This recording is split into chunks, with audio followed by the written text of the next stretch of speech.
Start.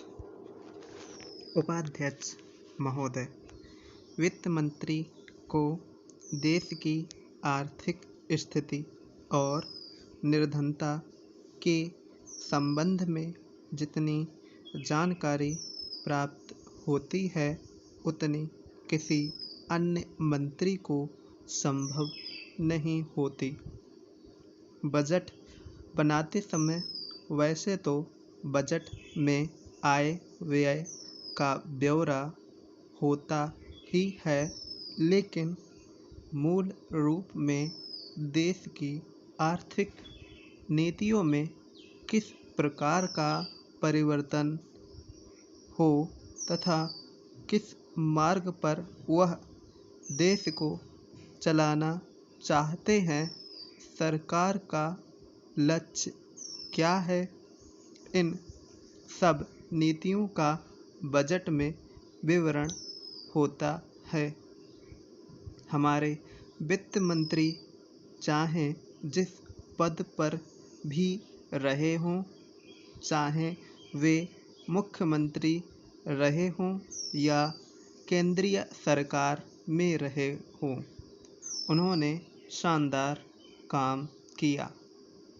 जिस समय उन्होंने बजट प्रस्तुत किया उस समय देश को और विशेष रूप से गरीबों को उनसे बहुत सी आशाएं थीं। देश में लगभग 6 लाख गांव हैं। उनमें जो बेरोजगारी है, गरीबी है, उसके संबंध में देश की जनता को उनसे बड़ी आशाएं थीं और जनता देखना चाहती थी कि इस अवसर पर सरकारी नीतियों के द्वारा देश को वे क्या मार्गदर्शन देना चाहते हैं। इस दृष्टि से 3 महत्वपूर्ण बातें इस समय देश के सामने थीं।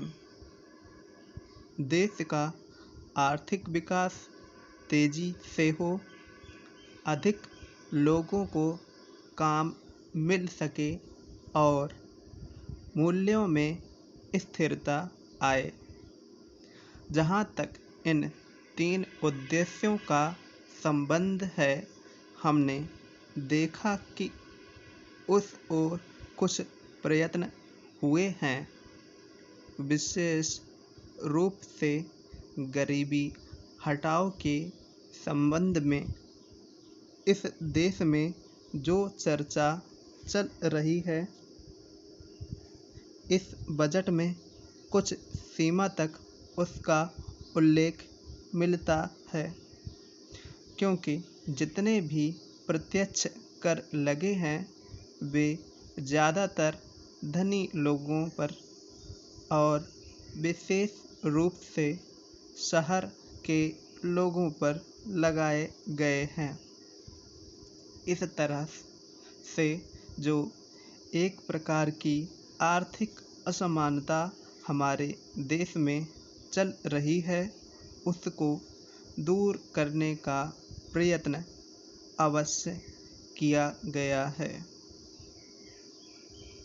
लगभग 5 दशक पूर्व जब हमारा देश स्वतंत्र हुआ था, उस समय देश में जितने सरकारी कर्मचारी थे, वे ऐसा समझ बैठे थे कि अब तक देश में जिस तरह से अंग्रेज़ों का प्रशासन चल रहा था, उस तरह से काम नहीं चलेगा, क्योंकि कांग्रेस के जो नए लोग आए थे, जो मंत्री बने थे, वे लोग धन के मामले में त्यागी आदमी हैं। धन से उनको मोह नहीं है, लेकिन बाद में उन्होंने देखा कि हमारे मंत्री लोग भी उसी तरह से शानदार जीवन पसंद करने लग गए हैं जिस तरह से अंग्रेज करते थे। Thanks for watching our video. Please like, comment and share.